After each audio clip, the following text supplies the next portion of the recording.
After 3 attacks since the ceasefire began, the UAE is now seen as hiding from Iran, scrambling to shield itself and its assets from further strikes in an increasingly dangerous neighborhood. Around 6 million barrels of oil have reportedly been transported out of the UAE and hidden from Iran, as Emirati authorities rush to move their crude out of the immediate line of fire. Fear of Iran now runs deep in Abu Dhabi, with 4 tankers said to be traveling under the radar through the Strait of Hormuz, trying to slip past potential Iranian detection and retaliation. Mohammed bin Zayed is getting increasingly desperate to sell oil after pulling the UAE out of OPEC, and he is now risking it all in the Strait of Hormuz in a bid to keep revenues flowing despite the danger.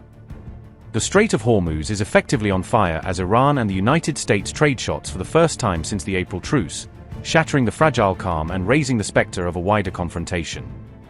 Calling it just a love tap, Trump has tried to downplay the clash even after the IRGC reportedly damaged US warships, brushing off the incident as minor while critics warn it could easily spiral. Amid soaring tensions in the Strait of Hormuz, the UAE's secret use of oil tankers has now come to light, revealing how far Abu Dhabi is willing to go to keep its crude flowing despite the risks. The UAE slipped hidden oil tankers through the Strait of Hormuz in April, sending them quietly past Iranian-controlled waters in an effort to avoid attracting unwanted attention or provoking retaliation. At least 4 oil tankers loaded with crude were reportedly moved in a bid to shift oil that had been bottled up in the Gulf, as Emirati officials scrambled to clear some of the backlog created by the conflict. Details of this covert move by the UAE were reported on May 7th, shedding new light on how the country has been using discreet maritime tactics to keep its export lifeline alive. In April, Abu Dhabi National Oil Company is said to have exported at least 6 million barrels of crude, using the shadow-style system to get its barrels out even as normal shipping lanes were choked. Those shipments were unloaded via ship-to-ship transfers to another vessel, which then carried the oil onward to a refinery in Southeast Asia, adding extra layers of complexity to mask the crude's journey. The amount of oil shifted this way is only a fraction of the UAE's typical pre-war exports, underscoring how far overall volumes have fallen and how limited these workarounds are compared to normal trade. News of the move emerged just as the UAE exited the Organization of the Petroleum Exporting Countries, or OPEC, highlighting how Abu Dhabi is striking out on its own in energy policy while scrambling to find buyers. Other Gulf producers such as Iraq, Kuwait, and Qatar have halted sales or slashed prices deeply, showing how the wider region's oil trade has been upended and forced into defensive mode by the crisis. Saudi Arabia, meanwhile, is reportedly shipping its oil only through the Red Sea, diverting flows away from Hormuz entirely in a bid to protect its exports from the growing danger in the Gulf. Iran had effectively closed the Strait of Hormuz to exports other than its own, using its control over the narrow waterway to choke off rival shipments while keeping its own flows moving. This move bottled up roughly 1/5 of the world's total oil and gas supply, turning Hormuz into a pressure point for global energy markets and sending shockwaves through prices. The closure, combined with a separate US blockade, also halted Iranian exports in recent weeks, creating a standoff in which both sides restricted flows and further strangled trade through the strait.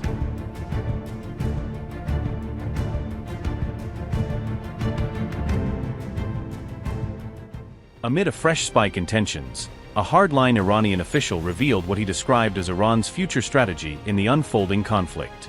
Mahdi Mohammadi, an advisor to Iranian Parliament Speaker Ghalibaf, also issued a warning directed at the United Arab Emirates. Mohammadi said Iran-UAE ties will not return to pre-war status, according to Iran International, suggesting that the damage to relations may be long-lasting. The claim came after Iran allegedly fired missiles and drones at the UAE amid renewed tension in the region. The alleged Iranian attack came after the US tried to break Iran's Hormuz blockade, escalating the confrontation further. However, just a day after launching Project Freedom, Trump halted the Hormuz mission, raising doubts about the American response. Mohammadi also said that time was the most effective weapon in the current conflict, framing delay and endurance as part of Iran's broader strategy. Mahdi Mohammadi argued that disrupting the enemy's timetable was a key objective, implying that slowing down opponents could matter as much as military force. Mahdi Mohammadi's comments were reported by Iran International on May 5, bringing the remarks into wider public view. Mahdi Mohammadi, advisor, Speaker of Iran's parliament, said, quote, "The most effective weapon in the current war is time. Taking the war out of the enemy's timing is the strongest weapon that must be employed. What you're seeing is Trump being thrown off balance because the scheduled time for the war for him is nearing its end. In the limited window ahead, the initiative lies with Iran, and the enemy's cards are on the wane." Unquote. Meanwhile, attention remains focused on Iran's attacks on Fujairah in the UAE and on multiple cargo ships, as regional tensions continue to build.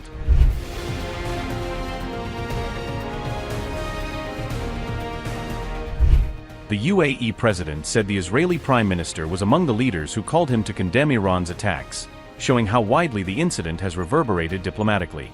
The UAE recently exited the oil cartel OPEC in order to increase its oil output and ease pressure on prices, marking a major shift in its energy strategy. Iran has firmly denied any involvement in the reported missile and drone attacks targeting the United Arab Emirates on May 4.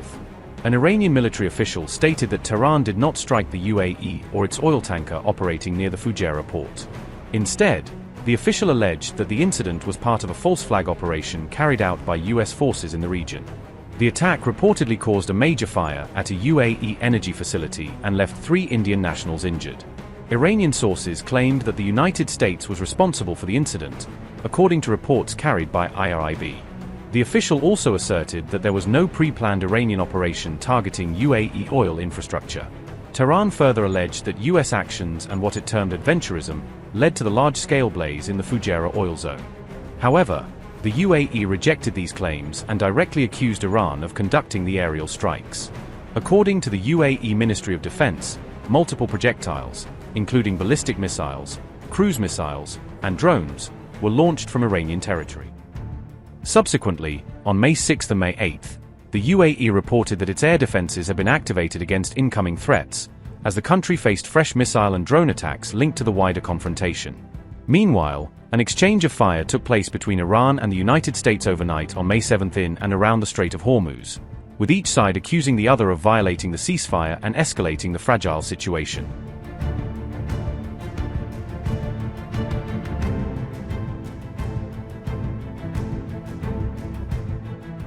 On May 7, American and Iranian forces directly exchanged fire for the first time since the April ceasefire agreement.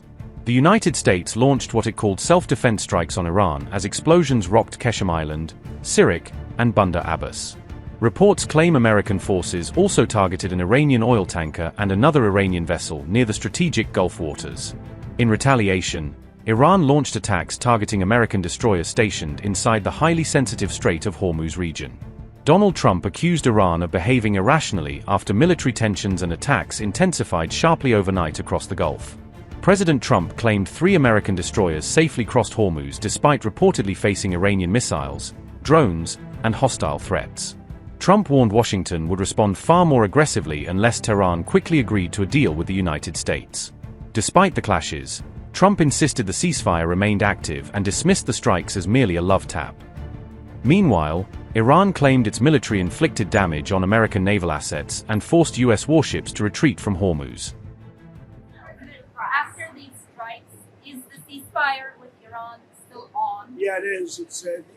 They trifled with us today. We blew them away. They trifled. I call that a trifle. I'll let you know when there's no ceasefire. You won't have to know. If there's no ceasefire, you're not going to have to know. You're just going to have to look at one big glow coming out of Iran. And they better sign their agreement fast. Yes, could you give us an update on what is the latest in those talks? No, it's going. The talks are going very well, but they have to understand if it doesn't get signed, they're going to have a lot of pain. They're going to have a lot of pain. They want to sign it. I will tell you, they want to sign it a lot more than I do. I think that's what you want to hear, fellas, right? Or do you want to hear a different tone? That's the only thing they understand. They don't understand it. We had 3 world-class destroyers go through the strait today. Any other country, under the circumstances, wouldn't have shot missiles at it and drones at it and these stupid boats that came at it. They got blown away in about 2 minutes.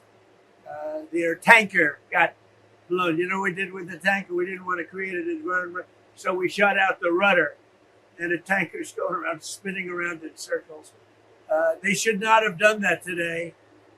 We thought they might. We didn't know, but we were prepared. They shot missiles. Every missile was knocked down. Every drone was knocked down. And the people that shot it are no longer with us. Mr. President, has Iran officially responded to the one-page offer? Well, it's more than a one-page offer. It's an offer that's basically said they will not have nuclear weapons. They're going to hand us the nuclear dust and many other things that we want. Yeah, when they agree, it doesn't mean much because the next day they forgot they agreed. And we're dealing with different sets of leaders. When you talk about regime change, they keep talking about regime change. Well, we got rid of the first regime, we got rid of the second regime, we got rid of most of the third regime, and then they say, "Oh, is that regime change?" I think it's the ultimate regime change. How close would you say that you are to a deal right now with Iran? Could happen any day. Could, and it might not happen, but it could happen any day. I believe they want the deal more than I do. Does anybody think Iran should have a nuclear weapon so they can argue us? No. Have you spoken to Secretary Rubio since his meeting with Pope Leo, and did you ask him to pass on a message to I him? spoke to him. I just said, tell the Pope, very nicely, very respectfully, that Iran cannot have a nuclear weapon. So when he comes to their defense, also tell the Pope that Iran killed 42,000 innocent protesters who didn't have guns, who didn't have weapons. Tell that to the Pope. A very safe city now. We didn't have a safe city when I first took second term. Why was that suspended? Administration officials talking about this being the next phase of the war. Really wonderful leadership at place, as you know, Pakistan has been fantastic, and their leaders have been fantastic. The field marshal and the prime minister, and they asked us not to do it. We'll go back to it if we have to. They asked us not to do it during the negotiation. Are you considering maybe going back to that now that gas prices are? It could. Well, no, gas prices have come down today. Have you looked